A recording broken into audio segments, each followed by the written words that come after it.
ஏழ்மையான ஒரு குடும்பத்தில் இருக்க பொண்ணு வந்து இப்போ புதுசாக ஒரு ஸ்கூலுக்கு போய் ஜாயின் பண்ண போகிறா. அவளும்டா அப்படி சொல்லி டிரான்சிஷன்லாம் போட்டுட்டு செம்ம ஹாப்பியாக அந்த ஸ்கூலுக்கு கிளம்பி போகிறா. போகிறப்பவே 2 பொண்ணுங்க அவங்களுக்கு கிளாஸில் இருக்க பாய்ஸ் எல்லாம் புள்ளி பண்ணிகிட்டு இருக்காங்க.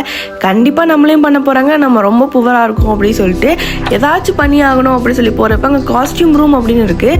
அங்கே போய் ஏதாச்சும் கிடைக்குமான்னு பார்க்குறப்ப அவளுக்கு இந்த ஃபேக் ஜுவல்லரிஸ் எல்லாம் கிடைக்குது. அதெல்லாம் எடுத்து போட்டுட்டு தன்னை ஒரு பெரிய பணக்காரி மாதிரி வந்து அவங்க முன்னாடியெல்லாம் காட்டிக்கிறா.